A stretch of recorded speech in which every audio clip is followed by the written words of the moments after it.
വീട്ടിലമ്മ beef വാങ്ങിയിട്ടുണ്ട്. ഞാൻ പോകുമ്പോഴത്തേക്ക് വരട്ടി വെക്കുമായിരിക്കും അല്ലേ. ഒരു കാര്യം ചെയ്യാം, ഉച്ചക്ക് ചമ്മന്തിയും ചോറും മാത്രമേ ഉള്ളൂ. ചമ്മന്തിയും ചോറും അത് കഴിക്കണ്ട, അതിൻ്റെയും കൂടി ഇരട്ടിയാക്കിയിട്ട് നമുക്ക് പോയിട്ട് ബീഫും കൂട്ടി ഒരു പിടിക്കാം. അങ്ങനെ ഞാൻ പണി നിർത്തിട്ട് പോവാം. ബീഫും കൂട്ടി ചോറ് തിന്ന നോക്കട്ടെ.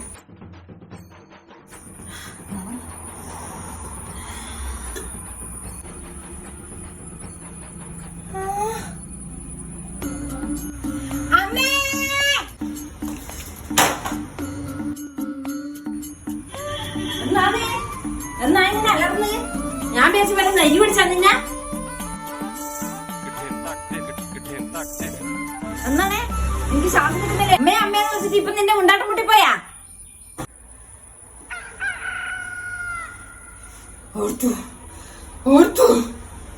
എന്തെന്നോർത്തുന്നാ നീ ചോദിക്കുന്നേ? എന്റെ ബീഫ് ഓർത്തു. ഇതിലായിരിക്കാ നിങ്ങൾ തേങ്ങേനെ കൊത്തു മാത്രം വെച്ചിന്.